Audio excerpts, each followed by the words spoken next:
We are here. Welcome. I'm Terry Oracle, and this is Dr. Mystical. What's on the dock? Hey, what's going on, T.O.? I'm so happy to be here. It's a tradition. We love coming over. Every year, it's the Every year. annual Fun Fest, always That's right. also known as Decks That We Like. So we like, but we need, it's hard because we need to keep it in this year, and that's hard. Yeah, that is hard because there's so many other good decks. But That's right. yeah, so I got a big old stack here. So what kind of things did you notice this year from decks that came out versus last year? Do you notice like an increase in quality? Do you notice like more? Like, what do you see as a trend for 2022? So I saw a lot of really interesting things. I think we inherited a bit from 2021 with supply chain delays. So things were taking a lot longer to get here. And I gotta tell you that the quality seemed a little bit more erratic than in the prior year. So some decks came in, they're really great quality. And other decks came in. So like one of the decks that came in was the Art of Adventure Tarot, right? Mhm. And it's a beautiful deck. It's beautifully done, but the ink comes off on your hands. Yeah. Printed in China, of course, but Penumbra came in and it was printed in China and it's just perfectly fine. So I think that it was just, I think as creators were scrambling to meet the quality to meet the market demands, they were having a hunt and peck for new suppliers. So that was one of the things. I think I also saw too, like card quality seemed to increase, the card thickness. I think we're moving to those kind of harder core decks. That's not necessarily my favorite, but it's each their own. Yeah, it seems like a lot of the decks coming out this year were just rushed. I mean, some of these were like the Lord of the Rings tarot and the DC tarot, where there's no illustrated minors. You don't always go off on that. Yes. But there's no illustrated minors, but it just seems rushed. It seems like, how can I get this out the fastest as far as mass market decks? And I think it kind of hurt the quality. I also saw more passion in some of the individual creators, like the guy that did the Star Trek tarot. Actually, did you know he actually wrote William Shatner and got permission to put William Shatner's likeness on the tarot? Same thing with Leonard Nimoy's estate, et cetera, et cetera. Like a lot of passion went into that. Obviously, Push Kitty decks, all the passion, the work that goes into that. Artisan tarot as well, coming out with really paving the way with TDM where nobody has been before. I mean, just working hard, making it happen. So I think you have two ends of the spectrum. You have the mass market, just like, let me push out something this year. And then you have the real passionate creators are out, they're going, and they're just going 100%, Yeah, no, I agree. And I think that like this year was a year that I focused a lot on those kind of passion project events, which is why I didn't add a lot to the collection. But what I did add was some indie decks and some Kickstarter decks. I've never really done a lot of Kickstarter stuff, so you inspired me to try that out this year and take a look at some Kickstarter stuff. So I agree, and I think it's not that they were rushing the quality. I think that I give the creators a little bit of a kind of the benefit of the doubt. I think that what they were trying to do is get their project out the door, but in order to get it out in any reasonable amount of time, they had to make those quality sacrifices because everything gets printed overseas now. We're not seeing a lot printed in the US. And we're already seeing things printed overseas that are coming in at $60 or $65 a deck. You see them printed in the US, you're going to see them printed out at $90 or $100. And that's a lot of money for the average collector. That's a lot of money for 78 cards in a book. Yep, I agree. And supply chain issues, just the quantity of people trying to get stuff done, everything, the price has almost doubled in almost every realm. So do you think that that's going to go down? No. In 2023, you think it's going to stay the same? I think it's going to stay the same. It's just my opinion. Yeah. I agree with that. I think that once the price have gone up and we're not seeing a loss in revenue, like people are still buying decks. We're still seeing things kicked out. Especially around Disney and TV shows and things like that. I think they found a new niche, the new collector's niche. I think they'll keep the prices where they are. Yep. All right. Well, I'll start us off with the Key Tarot. Doc, what did you think about the Key Tarot? So it's it's an interesting deck for sure. I saw some of the images on it. The photorealistic stuff is a little weird for me. Mm-hmm. It freaks me out a little bit. Why does it freak you out a little bit? I don't know. Just I have a couple of decks that it's not anything that I necessarily would. It's this not my particular style. Mm-hmm. It's just I don't know. I don't know. I'm unsettled by it, I guess. I think it's the people. It's the people that are photorealistic. It's like, oh, that's my neighbor who's in the 10 of cups. That's weird. So is she staring into your soul, Doc? She is staring into my soul. I don't want Justice staring into my soul.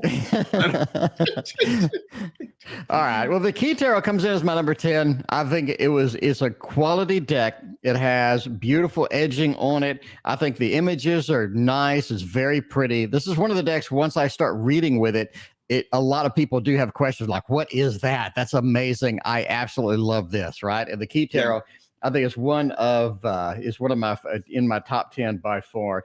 And I love how it just has the same kind of theme. Like if you have one card next to the other card, it feels like the same deck. A lot of cards where they do photorealism, they're a little bit different. So I think they went into the Photoshop, they did the editing. It kind of looks, it has that same sort of that green teal feel to all of the cards. Mm-hmm. And I think they had a level of consistency with it, because when you do photos, you're in different environments. You're outside, you're inside, you have different characters. And I think the Photoshop, the sort of the teal effect of the whole thing was great. And I really, really loved the Key Tarot. That was my number 10 of 2022. There's a good diversity in that deck, which is nice. Yep, it is. Or what do you got? All right, so Art of Adventure Tarot. This was a Kickstarter deck that I really loved the artwork on. I love the deck. I'm not going to take anything away from the deck or the artwork on the deck. I don't care for this was rubbing off on my hands. I don't know if it's still rubbing off on me, but it was rubbing off on my hands for the first little while. The card quality is a little iffy, but I really like the artwork of the deck. It reminded me of kind of I don't know. It reminds me of I want to just like call out to my kids. What's that show that we watch? What's that show that you watched all of? That was some weird, like with Bob the Builder? No, not Bob the Builder. It's like there's like some sort of weird cartoon show. It had a triangle named Bill. They probably aren't. They're not listening to me. They've been trained on not listening to me while I'm streaming. So, which I appreciate. But I really love the artwork on it. It had kind of like a old Monty Python vibe to it with a kind of modern cartoony looks. They illustrated the pips out really well. It's bright colors. Maybe my tarot style is starting to move more towards the brightly colored 13-year-old girl style of decks. I don't know. Hey, join the club. Yeah, right. There you go. But I really like the Art of Adventure Tarot. I think they did a nice job with it. There's some images that I probably don't follow for me necessarily, but that's okay. I know how to read the numbers too. So, but yeah, this was for me. Art of Adventure Tarot was I only have 6. This is number 6 for me. So there you go. But it's got a nice box. Like it's got a nice box. It's just got a little white book. It doesn't come with a really it doesn't come with a super great guide, so you're kind of on your own. But for a Kickstarter deck, I thought I was pretty happy. And once the blue stopped wearing off on my hands, I was even happier. I did not have that blue thing. But yeah, there's a company that actually makes that style with sort of the winged, weird looking characters kind of thing. And I did end up buying one of their libraries. And so you got like sort of graphics that you could use with it. So I combined some of those to make this with the Tasty Tarot. Okay. But, so that's kind of the same theme. It actually have kind of the same characters and whatnot, which is kind of weird. When I saw that, I was like, wow, were they inspired by kind of the same thing? But sure. Yeah. I mean, that's how, you see a thing, you want to copy and make a thing. I love, part of it is, I went through an old Monty Python phase you know, like most middle-aged white men. Like, you know. All right. It was right after the Three Stooges phase. Just so if you're looking for chronology of you know how men watch TV shows, it's Three Stooges, then it's Monty Python. You know, Three Stooges, Monty Python. It's all good in the wash. That's right. All right, my number 9 is going to be the Sufi Tarot. Man, I really enjoyed this one. Oversized cards, look how thick that is. That is a thick boy right there. I mean, you choke somebody with that thing. All right, but yeah, they have a great book too. I don't know why. I'm just a book lover. I enjoy people that like tarot enough to include a big hefty book and just include all the details, all the interpretations, you know, explanations of the symbolism and whatnot. A really good book. I think I really appreciate that. So it's very, very good tarot. It reads pretty good too. I did mispronounce some of the names and I did get butchered in the comments, what have you, but you know, that's just me. That's just me. But that's the internet, man. That's yeah. But I really think the cards are pretty. I think it has the style that you really don't see with other decks. It just really looks good. Reminds me a little bit of the Modern Love Tarot. Not exactly in the art style, but just kind of the theme and where they're going and whatnot. But yeah, really enjoyed it. It looks like a lot like it has a little bit of the I say it's not Muse Tarot, but it's kind of like it's got a little bit of Gregory Scott. It's got a little bit of a Chris Ann style to it. Mm-hmm. And Modern Love, I can see that Ace of Cups. That is an Ace of Cups, I'm guessing.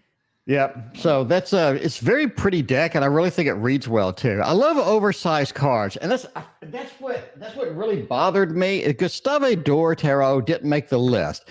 And that really bothered me with this particular deck because this is some of the best artwork I've ever seen in my life. Like, I haven't been exposed to his artwork before, and I stumbled upon this deck, and I was like, I got to get this deck. And as I'm flipping through it, I'm like at a loss for words. It looks so good. And I'm just like, oh, Jesus. So I go back, and I'm like, is there a book? Is there anything?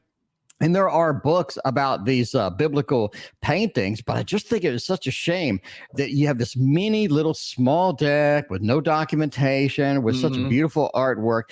And I think that this sort of does not have that problem. You have oversized cards. You have a well-documented book, right? So we're picking this up. We're giving you detailed explanations of the symbolism, the meanings of the card, but also kind of, you know, what the inspiration behind how they made this and whatnot. So I really think they did just a stand-up job with this, and it's just absolutely amazing. This is my number 9 deck of the year. Yeah, I think I enjoy a lot of the creators that let us in behind the scenes. Like, how do they come to it? What's their tradition of tarot? How did they come to this deck?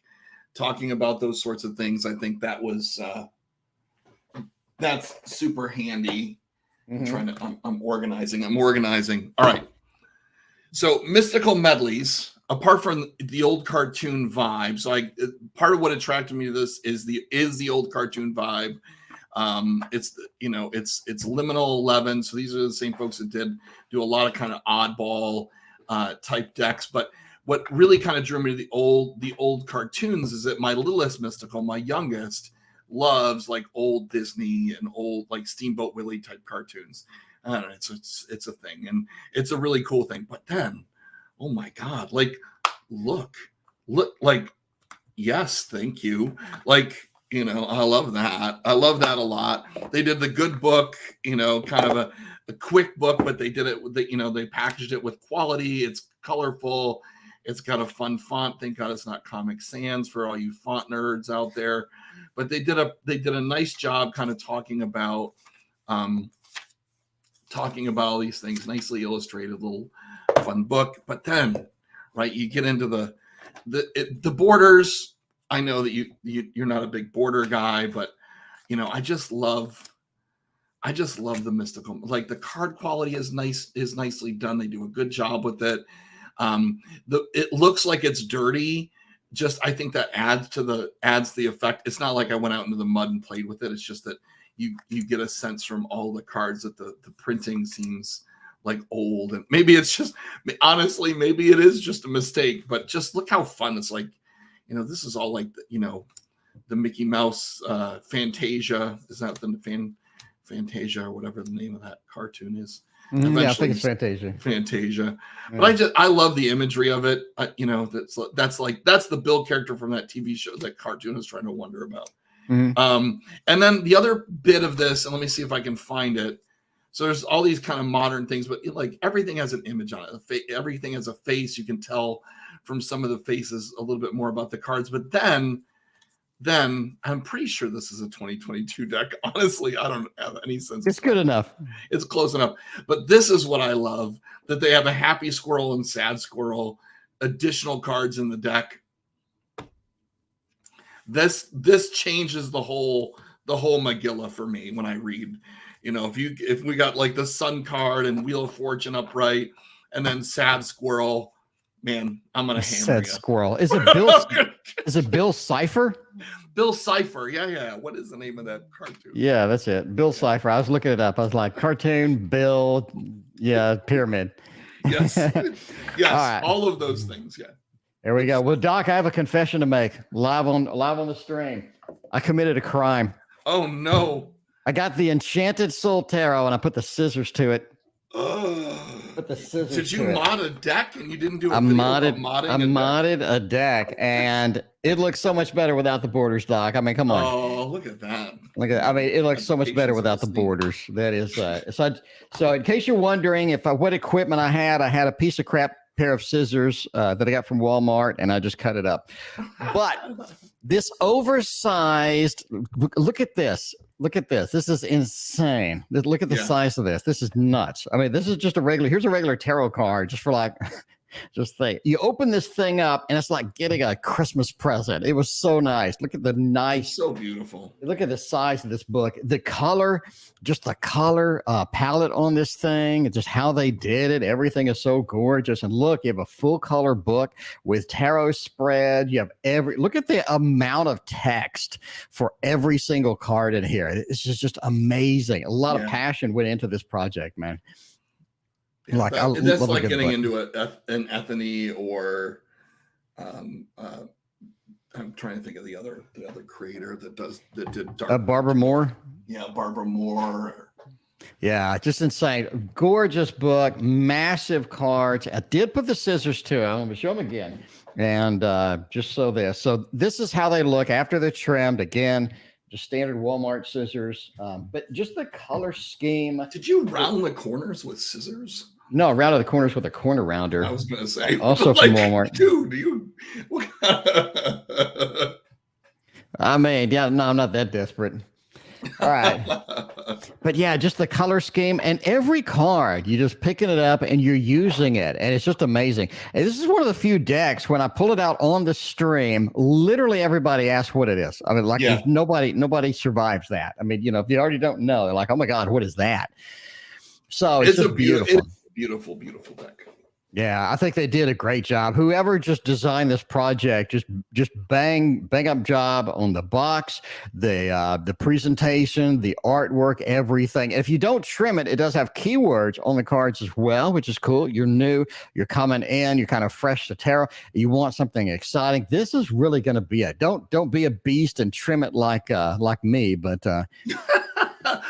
I don't think that that's true necessarily. I think that if you don't want the keywords on there and you like the look of it without borders. I'm not a big border fan, to be honest, but yeah, not a big border fan either. I mean, I think there's a tolerance limit for me. If it's like the deck you just showed, right? The borders, it's okay, right? Standard Rider-Waite Smith, the borders, it's okay. I think when you get like the Thoth size borders, in the size of border that came with this, I have to do something. I just can't. Yeah, I like borders. So I like borders when they're breaking. It's almost like they're breaking the fourth wall with us. Mm-hmm. And so they're starting to use the borders as, characters are stepping through the border, or there's overlaps, or there's little connected symbolisms on the borders. That I appreciate when they use the borders wisely. Mm-hmm. Otherwise, everything these days is a PNG file or an SVG. It's vector. Just make it the size of the card. Just do that.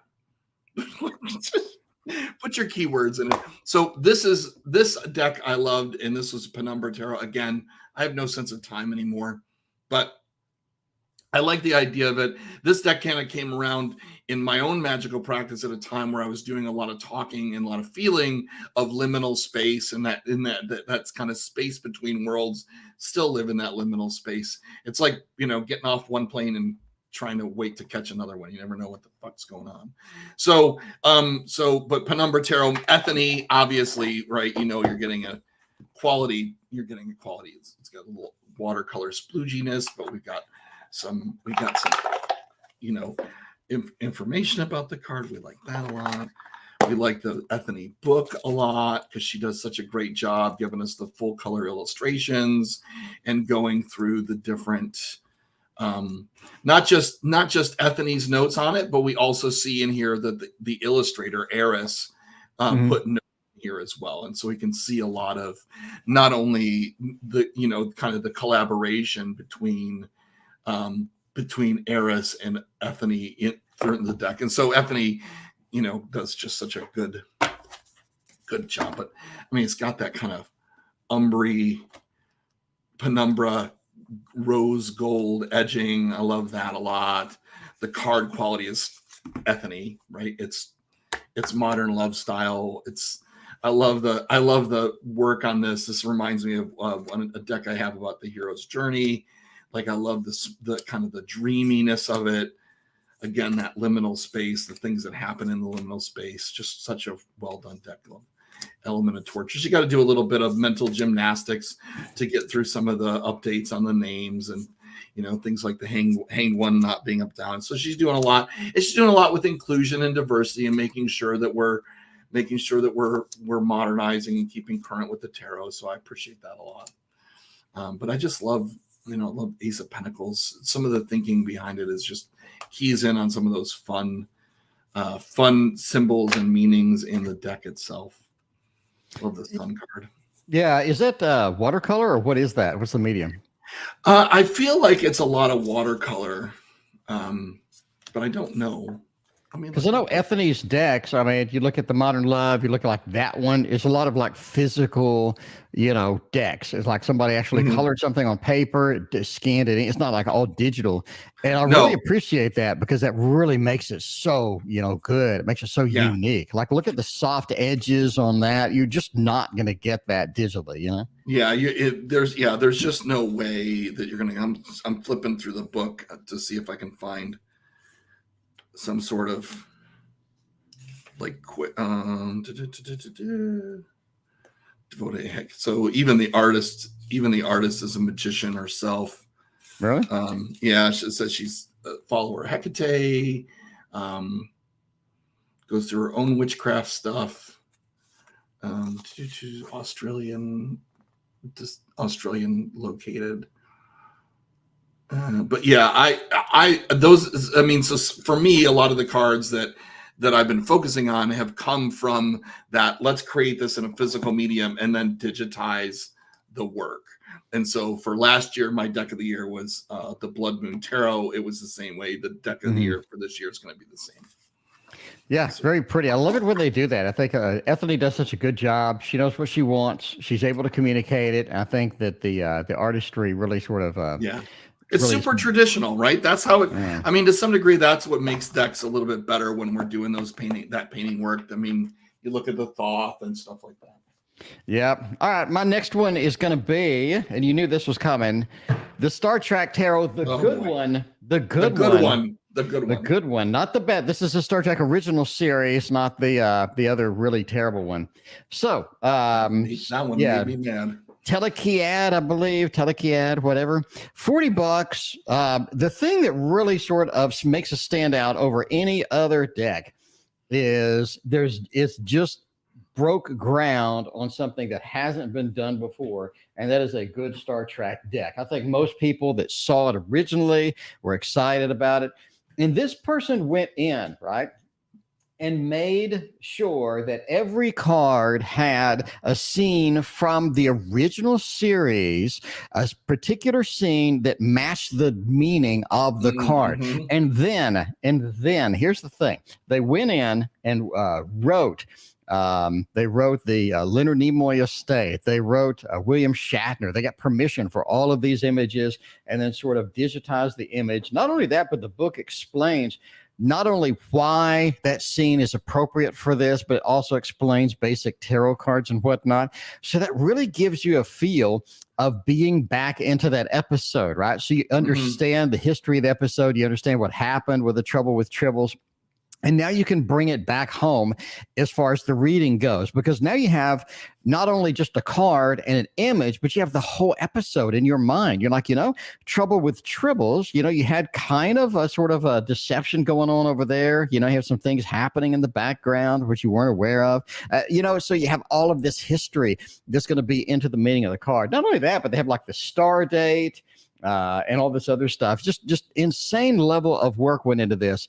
Pure passion, not only for tarot, but for Star Trek, and the artwork as well really just made the grade. It really brings you back to the original series. It makes you excited. It makes you want to go back and watch it again, right?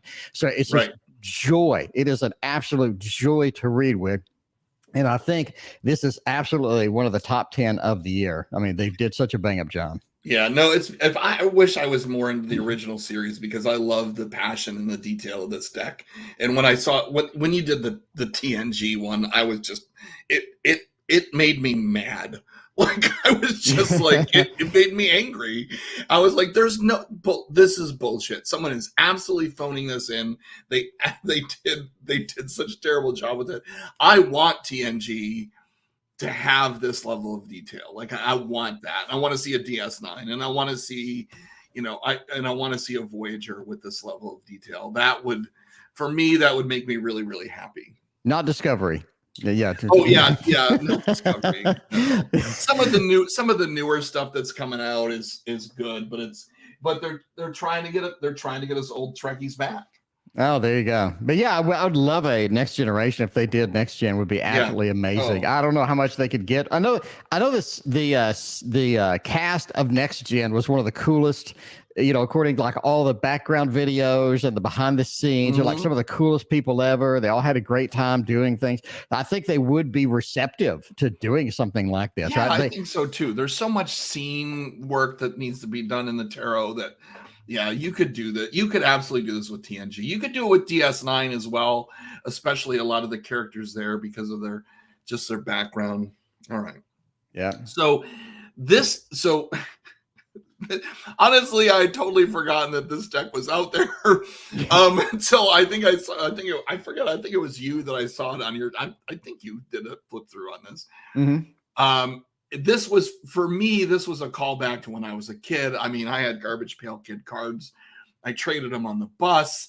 I like called my friends. I'm like, oh my God, do you remember these things? And everywhere I took these when I did get a chance to do some physical reading, like in-person reading, and brought this with me. But like the Garbage Pail Kids, this deck just makes me insanely happy. Partly, so a lot of it actually comes out of the book because this is where you're getting the name of the Garbage Pail Kid, right? You're seeing Leaky Lindsay and you're seeing Ancient Annie and Luke Puke and all just the gross names my mom hated. That was my stage name. Yeah, that was your stage name? Yeah. What kind of clubs do you perform in? You know what? Don't tell me. Right. But some of the even some new characters, but they go through. I mean, it's not, they give you the basics. It's not fantastic. I don't necessarily care for the borders. They're decorative, but for me, this, the whole deck is just gross and wonderful. And, even the back of the deck has got like all these kind of grossy garbage pail type things, but it brings in snakes and bones and swords and eyeballs and it's gross and I love it. But I mean, so the borders are a little bit bigger than I'd like them to be. But the imagery is just makes me so happy. It's not always accurate, but I like it. So, oops, we don't want death to be visit upon me. There's no change. Hey, death being reversed kind of reflects the deck. There's no change after all these years. It looks the same. It's the same.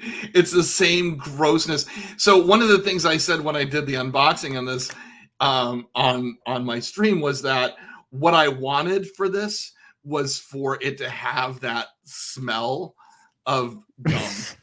That's what I wanted. I didn't need there to be gum. I just wanted to have that stale Topps gum that came in baseball cards and Garbage Pail Kid cards. I mean, apart from just the brash commercialism of Garbage Pail Kids because nerds weren't trading baseball cards. But I mean, they go directly to Topps, right? So they license out the images. They bring these things back. Just absolutely makes me very, very happy. Just this deck just makes me happy. And when I read this with people, especially of a certain age, they're just like yes, like I get this. We get to have talks about. I must have shuffled this thing like with an egg beater, but I mean, what is going on here? But it brings them back. We talk about, I mean, look at this. Look at all the detail in the Magician. A lot of the cards and the images remind me of things like the Bonefire. Mm-hmm. Right? So much detail to play with and pull through on a reading. I love this strength card. My goodness gracious. I think I dated her. All right. So did she smell like gum? She did. Yeah. Oh, that's good. Yeah, all right, that's super good for me. All right, just for you, Doc. The teddy bears are out. We have the Luna Bear Tarot. So Christina knows. I went to IKEA with Christina, and I was like, I need a teddy bear to go with the Luna Bear Tarot, and I got this teddy bear. Doc, it has a heart on the shirt right here. Look at this. So it's got a heart right there. Luna's Bear Tarot. Apparently, this thing has been out. The company just cranks out decks. This has been out forever. And apparently, they did a Kickstarter. I didn't know. I was like, ooh, that's nice. And then they shipped it immediately. They're like, what's your address? We're ready to ship it. I'm like, the Kickstarter ended like yesterday. But it's so fun to read with. You know, you're sort of in that mood, and it's just goofy. It's fun. It's from Fun Factory. Man, that Star Trek Tarot just wants to be on the place. But it's so cute. And I love reading with it. It reads like a dream, Doc. This reads like a dream. This is just a dream come true. You have to get this. I'm going to give this to you. You have to. I'm going to get you one of these. I'm going to get. You're just pushing me. You're just pushing me into. I'm like the crack dealer. Yeah, you know. Once you get a sample.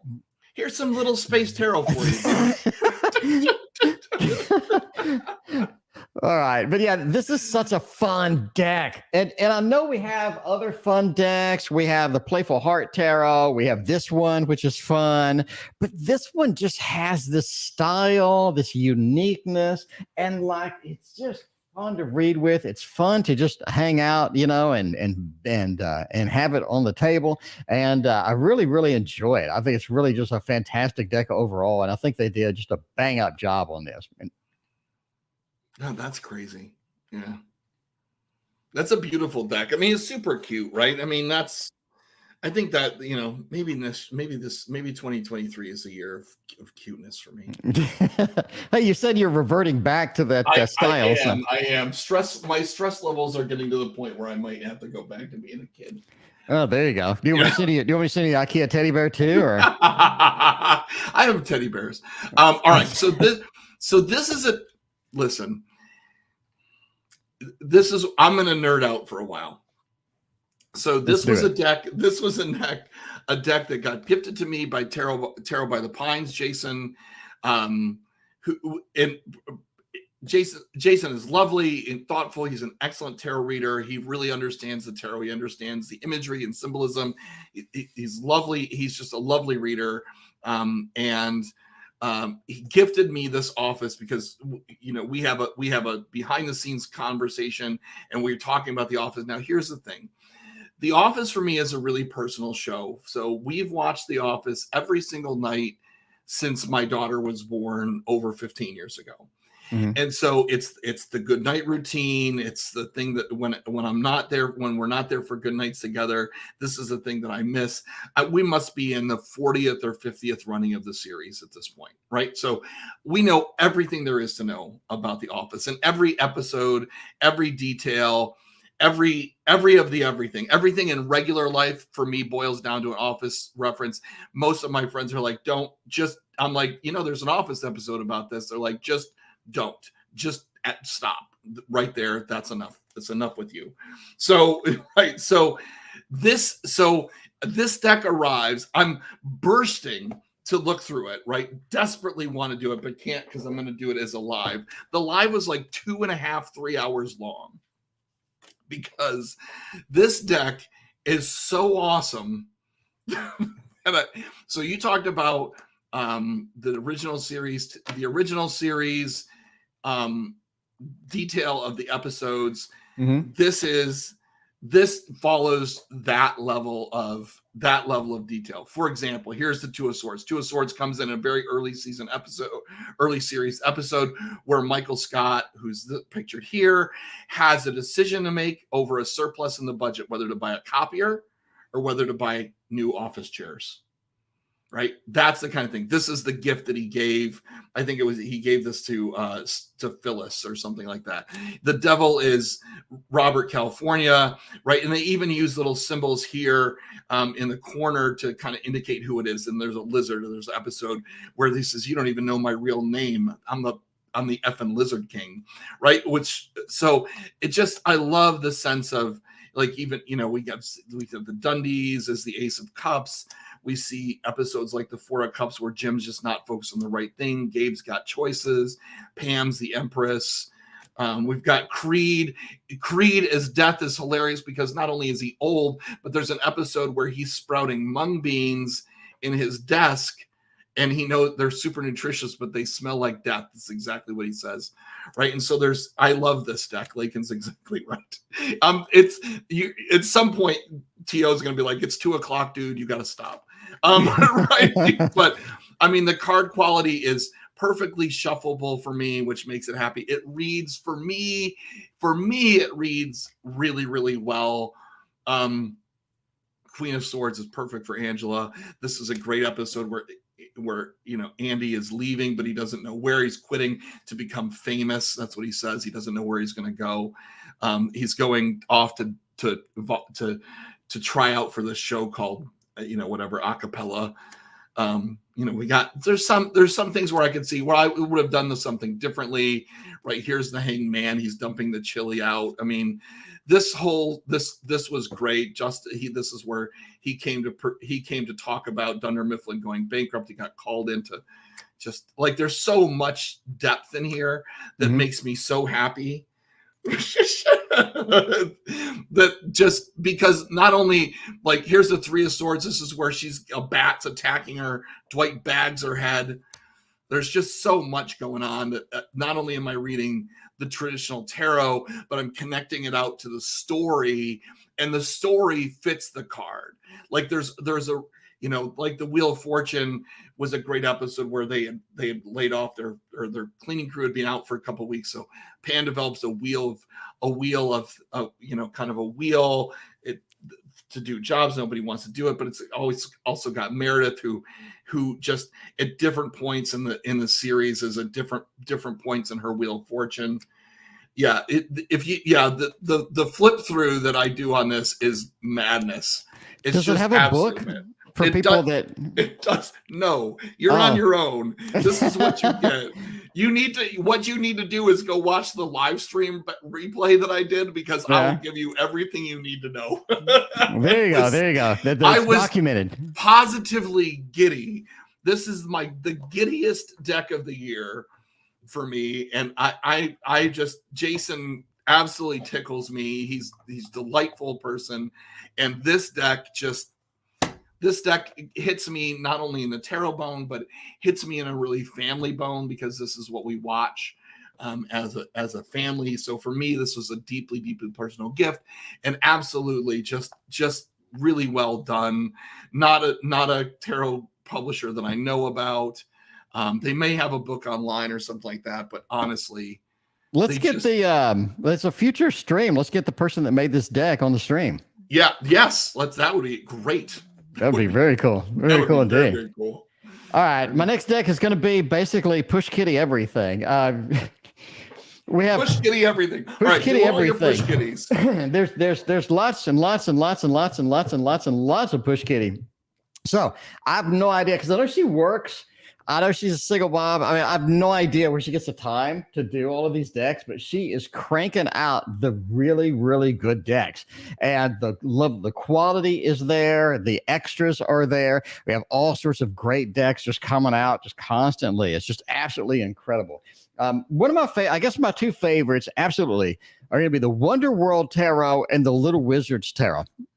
They have some things on them that, I mean, the Little Wizards Tarot has a reputation on the stream of being like creepy accurate, because we'll have like, it has a card that says nursing on it and one of the cards. And I pulled this out, and the lady that was getting the reading goes, I'm into nursing. I'm like, really? Like, it was a nursing question, but she didn't actually say it. I was like, that's really wild. And another one where they're approaching the school, and it was a school question, if I'm going to get into the school. And there's the actual scene where they're walking into the school. And I'm just like, how does it do that? I mean, this is like really, really good. It's the incredible morphing deck, right? Something. I mean, I just like it.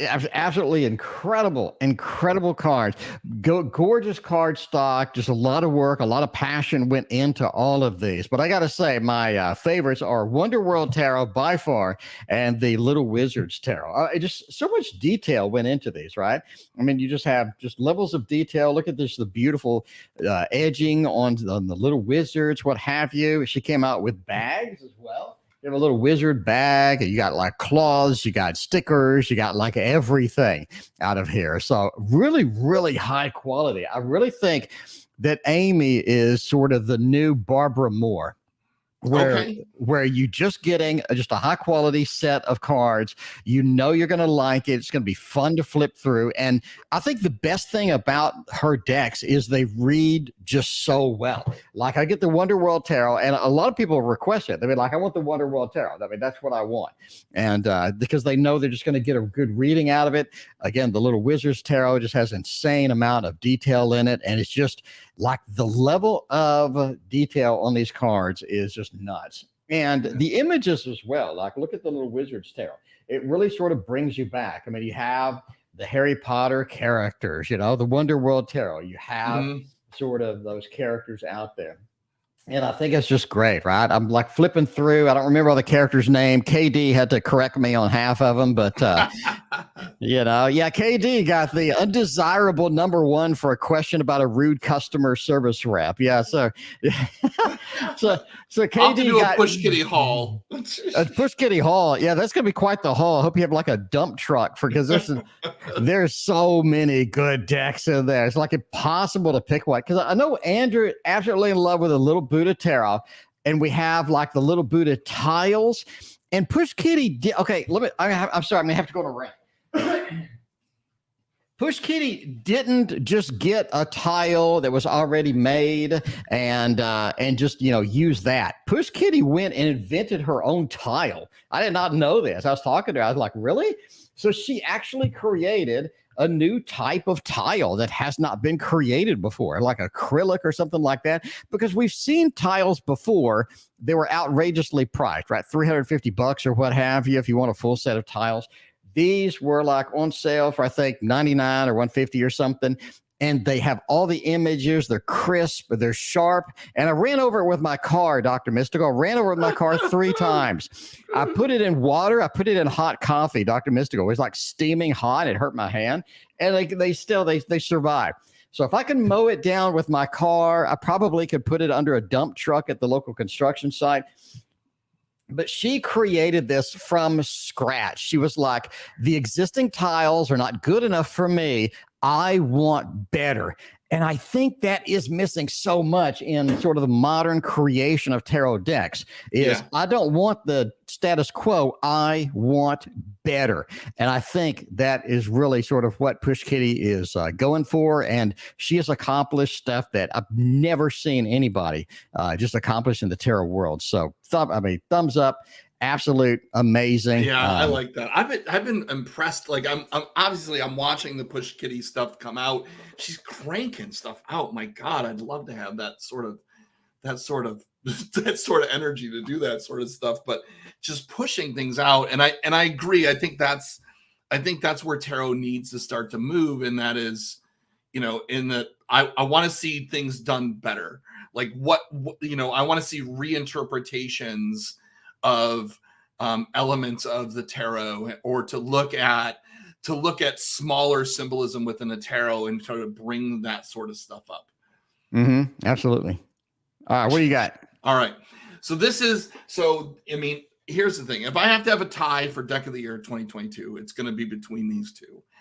The Labanco tarot is this is a tarot deck that I was hunting down, and it was a small print. I didn't get in on it. I got in the second printing. I've been in love with it ever since. There's so much in the Labanco tarot, so much so that I bought a print of one of the cards for somebody. Now because the artwork, again, this is artwork that was done in a physical medium, that was brought into some of the card quality. I'm not totally thrilled with sort of the edges are starting to come off. I don't use it so much that would be the case. Might just be my shuffleability, but the artwork in this, particularly in the majors, is so incredible that I don't know. There's just something about this that makes me like crazy happy. Who is that somebody? I'm not telling you, Christina. You know who that somebody was. She says, who is that? Who is that somebody? That's the print that I bought. Maybe that'll give you a hint. So some of the images in here are graphic. Obviously, the Lover's card is graphic. It's meant to be a non-binary deck. It's meant to be, it's meant to kind of bring out that sort of dual spirit or non-binary or inclusive kind of humanistic element. And it does so in a way that's a little bit fantasy, but then they bring things out like in the Lovers, where it's not just like we meet and we're in love, but like we nourish each other, we devour each other. There's a lust and a passion and a depth in that connection. And this is just, for me, this whole deck, the darkness of it was a little unexpected, but it does not make it better. I love like the Devil card. Come on, she's riding a pomegranate. To come on, I like pomegranates. We love pomegranate, and they're bringing in some of the depth of the underworld, right? The whole notion of Persephone and the devil and the pomegranate. This is for me, this is my deck of the year. Look at the Ace of Cups, head in the cup, like just totally that sort of NRE, new relationship energy. You're totally blinded. You got your head underwater, right? We love the High Priest, like just the depth of there you go. It's my favorite deck too. Look I love the Five of Pentacles, right? Like it's so small little character down here. Little Star It's Trek. A great deck. This reads really good too. Yeah, this deck really this is like, of all the pips, I don't normally, I normally look for the Two of Cups in the pips. The Two of Wands is my favorite pip in the deck. I just love that notion of kind of like the trees are kind of starting you off in that journey. Like this is just, she did such a great. Yep, it would be a great deck for shadow work, Linda. Absolutely. Like, look at the strength. Look at the Eight of Swords card. I mean, there's certain embracing of kink in this, which is good for me. So, the Six of Pentacles, the sort of alms, kind of giving out alms. I love the Eight of Cups, that sense of really not know, like we're leaving, we don't know where we're going, so we're all disoriented. Like they just did such a great job of the deck. Seven of Wands, right? This is a beautifully done deck. And then, it comes with a little book. It's not full color, but they go into a lot of depth on the cards. Their Instagram is fantastic. Not just because you're getting a chance to see the Labanco tarot in creation, but you're also getting a chance to dig in on the depth and the meaning of the cards, the reasons why some of the cards seem a little controversial. And it's got a nice little nice little silvery binding. But this is another one of those decks of cards that was caught in international in supply chain issues that I wanted for this to be really great, and it is. I worry about the card peeling a little bit, but you know what? I'm going to always look for it. What's neat about this particular deck, I think the magic around this deck is interesting because the first printing was gone, second printing sold out, but every once in a while, if you're following Labanco on Instagram, they'll find 2 or 3 decks in the wild that are out there that are being sold, and they let you know, like, hey, this store has 3 of these decks if you're looking for. So yeah, that's cool. Yeah, it's really neat. It's really kind of a neat. This is my favorite deck. This is my deck of the year. It makes me insanely happy, and for very different reasons. Well, I mean, even if it chips a little bit, those old tarot decks with all the sort of the used look to them, it gives it that ancient look, and really cool. Look at that, the inside of the box. I mean, did a nice job on the box. So again, it's I this year I kind of said I'm going to focus in on indie, and I did. And so we have small publisher, we got indie deck, and then I think if I had to pick a mass market deck of the year, that's what it is. So there you go. That's a good publisher, set. mass market. That's all you need right there. That's it. That's all. I'll go to market with this. Go to market with this. So the Artisan Tarot. Now, Artisan Tarot, right? William, Kristen over there, just doing a fantastic job. They're paving the way that nobody else is doing. They're getting decks that don't exist, and they're just creating TDMs. TDMs, just high quality TDMs. They got all of the extras. They got the books. They got the courses they're coming out with. They got a modern website that looks fantastic. They got a newsletter, so that I constantly just hustling these things. Yeah. It's absolutely amazing. And nobody else is doing this. It just looks so good, right? And they're picking up decks that just don't exist. They're creating them. They're picking up decks that haven't been around in print forever. They're creating it. I think that they're doing a bang-up job, and I think that they're they're cranking out like a deck a week, it feels like. They're just paving the way where nobody else has gone, right? Yeah. William's got a deck on its way to me now. I think it might be going to my old shipping, but we'll figure it out. Yeah, but it's just amazing. Which one are you getting? I'd have to go back and take a look. Let me flip over my email and find them in there. Yeah, but it's just so fantastic. I really think they're doing a good job. I think there's a tarot creator that's just going to make, a tarot just to make one. And then there's a tarot creator that just has passion for what they do. They want all the details correctly, done, right? And you've seen my live stream with William, right? I did. Yeah. It was super great. He's a fellow magician. And here's the thing about this. It's this deck here. This is the deck that he's shipping off to me. Okay. All right, cool. You're going to love this deck. Here's the thing. When he's on the live stream, he doesn't just come on the live stream. He's like, yo, let's chat. He has like a PDF, and the PDF displays like the original version and his version, and what exactly is different with all of the details.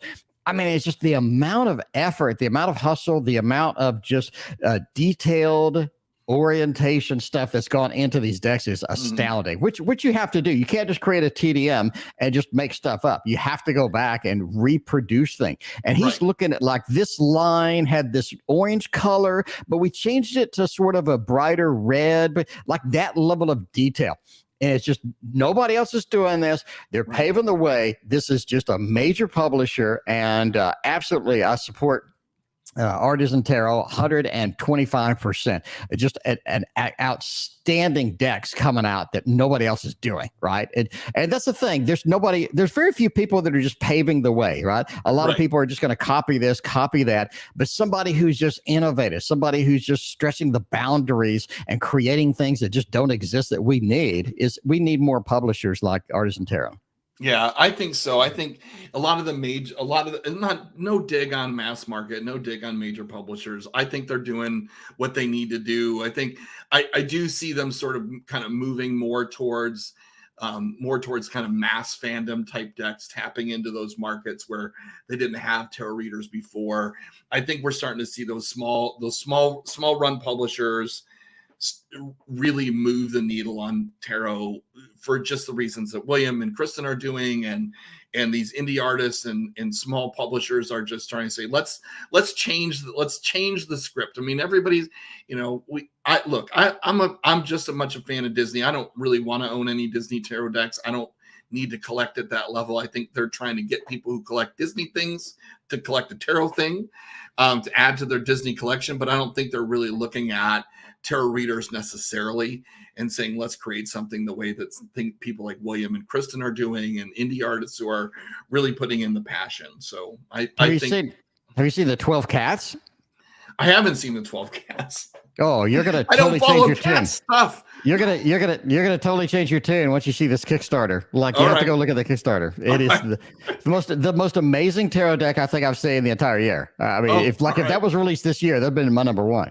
It looks that good. It looks like it looked like the Disney cartoon look. It looks absolutely astounding. All right, sorry. Do you have any more? I don't. That was it for me.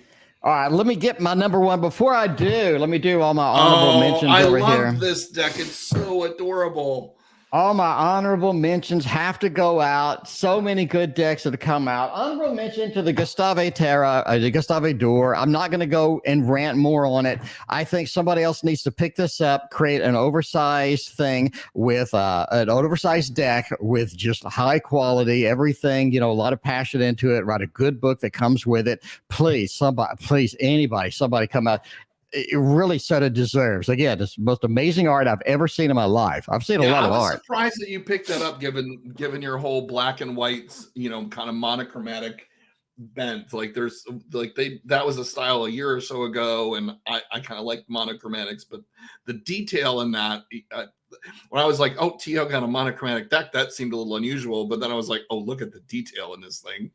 Yeah, did you see my review? I mean, my unboxing. I'd never seen it before. I'm unboxing. I'm like, yeah, another tarot. I unbox it. I'm like out of words. I'm like, are you could hear me getting like emotional about it. I'm like, what the hell did I just get into here? Yeah. So I was just insane. All right, Baroque Tarot, just for KD. Baroque Tarot is really, really good. It looks good. Beautiful, beautiful borders, beautiful backing, and the artwork is absolutely astounding. Absolutely astounding. This is definitely in my top 10 of the year. And just every card you're looking at, you're just like, wow, that looks better than the last card. Wow, that looks better than the last card. It just like takes you aback. It's got a kind of a better heaven and earth tarot vibe. Absolutely. And of course, Barbara Moore, you're going to open it. It's going to feel like it's Christmas. I mean, every time. You're never going to. I love this deck. And it was absolutely on my list to get. And I ran out because I ran out of time because I was traveling through all of October. So there wasn't going to be a place for me to do trick or treat type tarot. But we may see it in the next year. I'll be late to the party, but it's only a party when I arrive. Ah, there you go. We're always waiting. All right. So my number one tarot of the year, and Dr. Mystical, I know you love a good wood. I know you appreciate good wood. I do. And this deck comes in a wooden box. This deck comes in a wooden box. This was the most expensive freaking tarot deck. I got 5 of these. $4 worth of cards, $500 worth of rosewood tarot boxes. Yeah, pretty much. But yeah, the Victorian Romantic Tarot. Now, I did actually sell my old one to where's Mina? I did sell my old one to Mina. Mina, have you seen the new Kindle, by the way? You can actually write on it. I pre-ordered that.